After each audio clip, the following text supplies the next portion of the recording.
Welcome back to the channel. I'm your host Ab-stract, and we're going to be continuing our reading of the Bleach manga. We are on chapter 3. So we left off where Ichigo had just performed Kansai on a spirit. He's decided he will be helping Rukia with her Soul Reaper responsibilities. Let's get to it. Ramen's Ra. Shi Ashin Gawa Shoji Shi. That'll bring us back. As Orihime talks and hums to herself.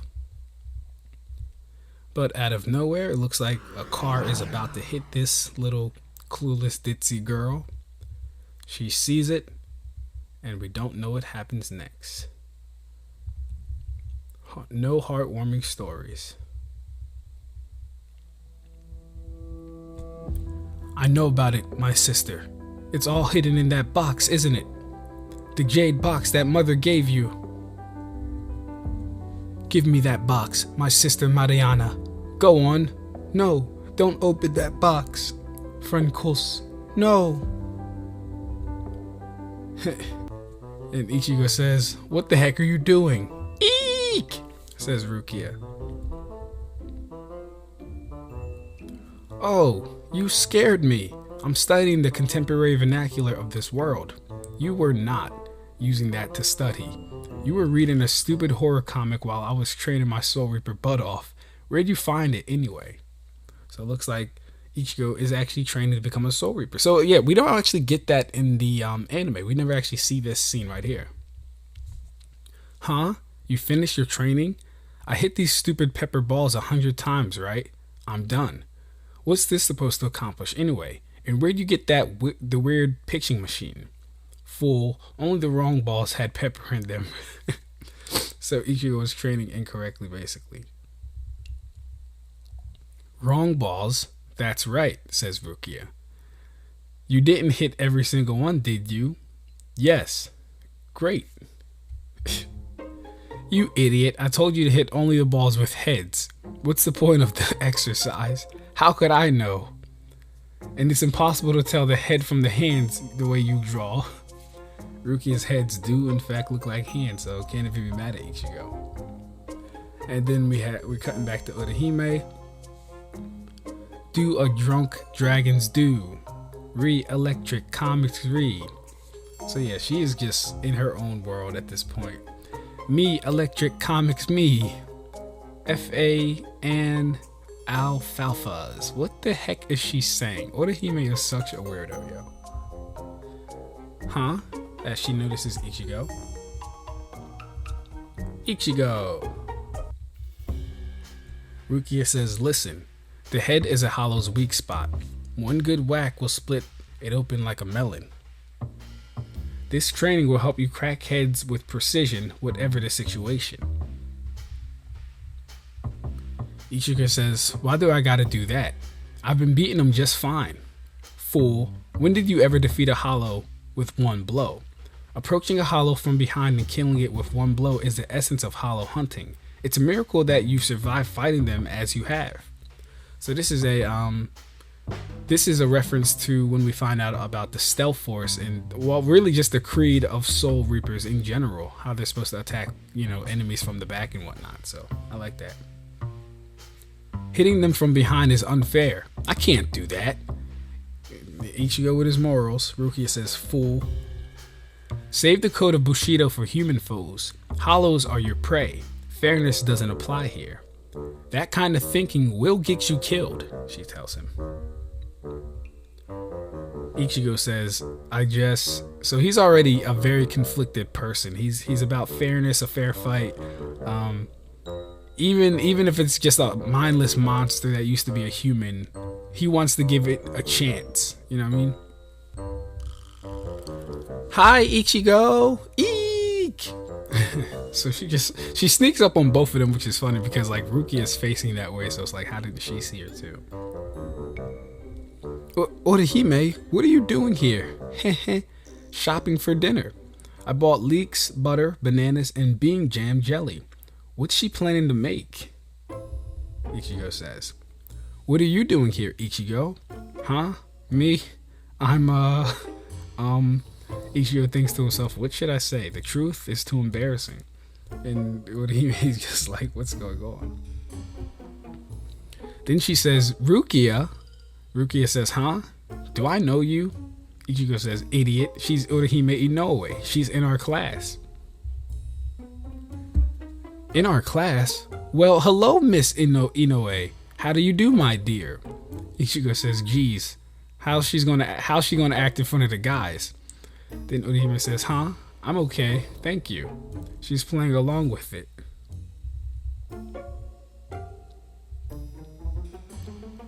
And then we see a bandage on Orihime's arm. Ichigo kind of notices it, and he says, your arm, what happened? You fall again? Huh?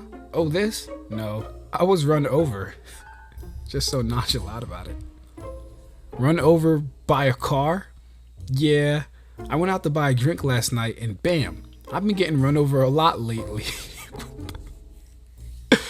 Something is wrong with Orihime, yo. No, hee, that's serious. Aren't you upset? But they didn't hit me on purpose. Rukia asks, does Orihime get hurt a lot? Ichigo says, almost every day. I daydream. See, that in her own world. What did I say? In her own world, just be daydreaming. Don't be so casual about it. Rukia says, really? Maybe she's just clumsy. Or she thinks to herself, really? Maybe she's just clumsy. And then we see the noticeable bruise on Orihime's leg. And Rukia taking note of that bruise. That bruise on your leg. May I take a look? Huh? This? Sure, go ahead. I got this last night. It must have happened when the car hit me. And Rukia being very perceptive of what she's seeing and probably recognizing it. Rukia? Why are you looking like that? Huh? Oh, it's nothing. It just looks so painful. How did you know? My leg hurts. My leg hurts worse than my arm. Ichigo says, really?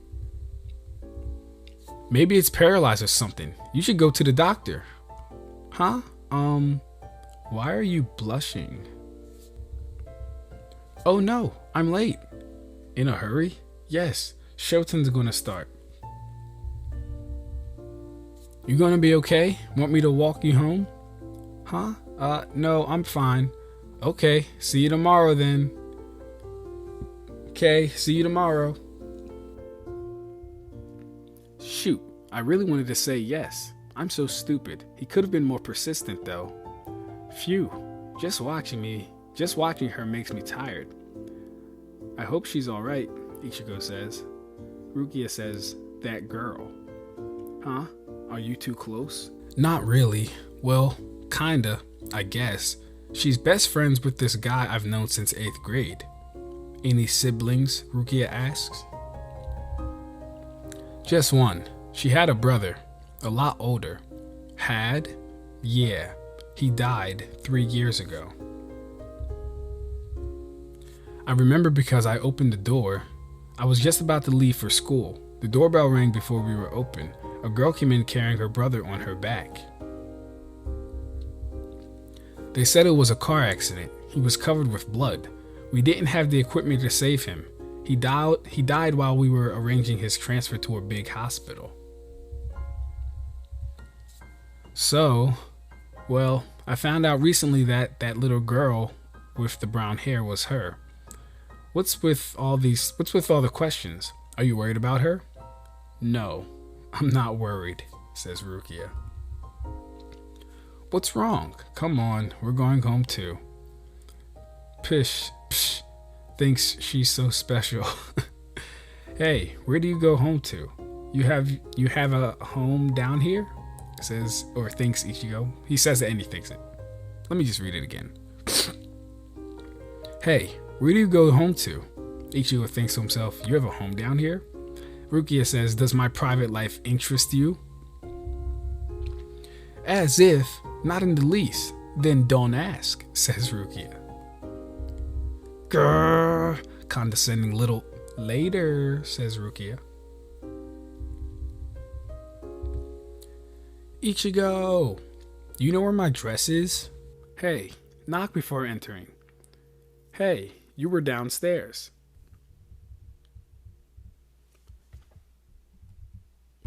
You took a bath. I was going to take one too.